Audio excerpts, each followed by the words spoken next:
ಪ್ರತಿ ವರ್ಷ ಬಳ್ಳಾರಿಗೆ ವರಮಹಾಲಕ್ಷ್ಮಿ ಪೂಜೆಗೆ ಬಿಜೆಪಿ ನಾಯಕಿ ಸುಷ್ಮಾ ಸ್ವರಾಜ್ ಬರೋದು ವಾಡಿಕೆ. ಆದರೆ ಈ ಬಾರಿ ವರಮಹಾಲಕ್ಷ್ಮಿ ಪೂಜೆಗೆ ಸುಷ್ಮಾ ಸ್ವರಾಜ್ ಬರ್ತಾ ಇಲ್ಲ.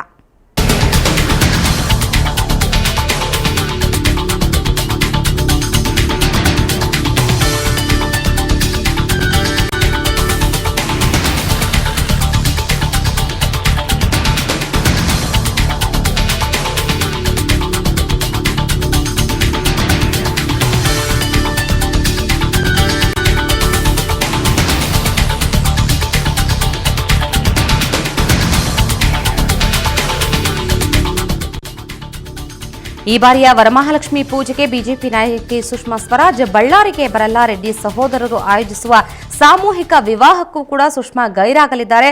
ಸುಷ್ಮಾ ಬದಲಿಗೆ ಬಿಜೆಪಿ ರಾಷ್ಟ್ರೀಯ ಅಧ್ಯಕ್ಷ ನಿತಿನ್ ಗಡ್ಕರಿ ಸಮಾರಂಭದಲ್ಲಿ ಪಾಲ್ಗೊಳ್ಳಿದ್ದಾರೆ. ಇದರ ಜೊತೆಗೆ ಸಂಪುಟ ಸೇರದಿರಲು ರೆಡ್ಡಿ ಸಹೋದರರು ನಿರ್ಧರಿಸಿದ್ದಾರೆ. ಜೊತೆಗೆ ಬಳ್ಳಾರಿ ಶಾಸಕರನ್ನು ಕೂಡ ಸಂಪುಟಕ್ಕೆ ಸೇರಿಸದಿರಲು ತೀರ್ಮಾನಿಸಿದ್ದಾರೆ. ಈ ಮೂಲಕ ಸಂಪುಟ ಸಂಕಟ ಮುಂದುವರೆಯಲಿದೆ.